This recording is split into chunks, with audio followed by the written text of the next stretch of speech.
You're live, Surrey County, and welcome to my YouTube channel. I have an inside job today.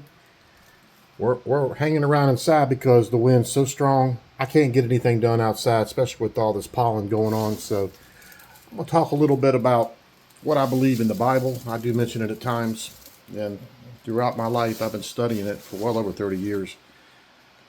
But eschatology has always been a weakness with me, and as someone that believes in mysteries and all in the scriptures, I like to try to solve it, almost like a professor with a magnifying glass.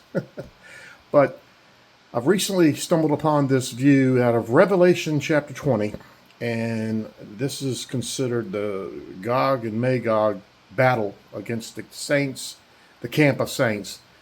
And if I understand this correctly, this puts us well further along in prophetic terms in the scriptures than what I was taught in churches.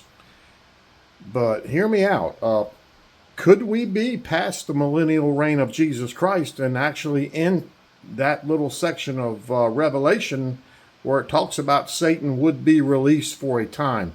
I've always wondered how these buildings, these most beautiful cathedrals and all these other structures were built with nothing more than wheelbarrows and camels, and you know what I'm saying. But listen to this right quick, because I used to have a lot of problem with this verse as a mid-axe right divider, dispensationalist. The transfiguration, and also what Jesus said that some would not die until they see him return.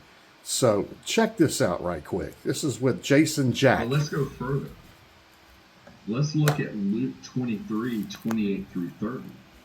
And if you're a futurist, you have a real problem with this verse, with these passages.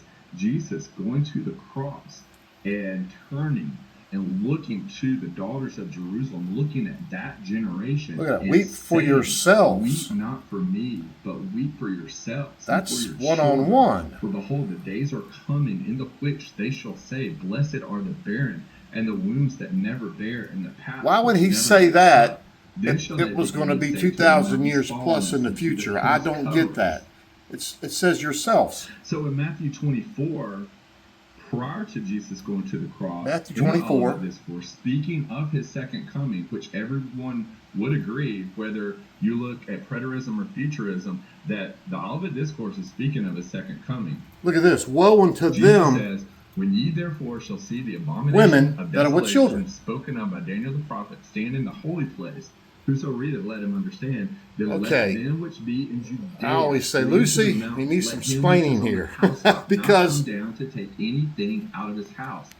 Sounds like to me all this took place around 70 AD or sometime shortly, and that's what Revelation did say, shortly. And I don't believe Revelation was written in 90 AD. I don't want to talk about that now.